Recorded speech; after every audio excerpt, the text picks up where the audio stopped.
Pane mashoko anobuda atona nyogwa panapa nevakomana weZANU PF patriots. Atiri kuona kuti vakondemewa pamusoro pemashoko ari kufamba vachitaura vachiti we want to stop corruption. Vanhu ava vauya vakataura vachiti mane number of years atiri kuona kuti munongora machikotaura the same statements muchiti tikapinda we want to end corruption, but it seems like corruption is now deepening and munotothreatena vese vanenge vachitaura kuti vada kufumura corruption iri kuitika. Sana pina mashoko amudanyogwa panapa ndotibva wasubscribe walike waturn the bell icon. Tipina pahendo yeZANU PF patriots tinononyora vachiti comrade ED shun corruption.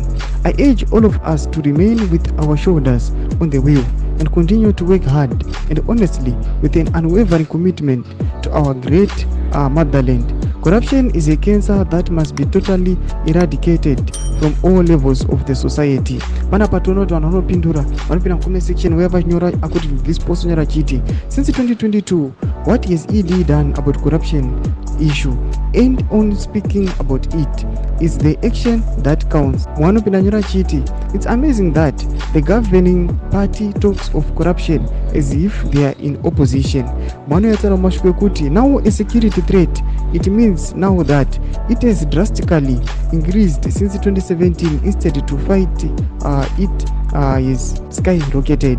Vanopindura chiti how can you march against yourself and end corruption when you are the corruption and cancer to society? Ndo mashoko atoona achitiretina zvinzi aiwa musai muchitiudza kuti you want to fight corruption yet you are the very people vacho vari kutoita corruption yacho. Mukati want to fight corruption muri kuzama kutaura kuti you want to fight against yourselves.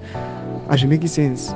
Imimi munofanira kudzidzisa corruption muri first then muzofighta corruption. Tiona mashoko ari kuyachikondema vanhu achiti since kubva rini muchikotaura izvozvo munofanira kuchinja maitiro. Tudze mafungiro enyu pita comment section medu. Subscribe or like and turn on the bell icon.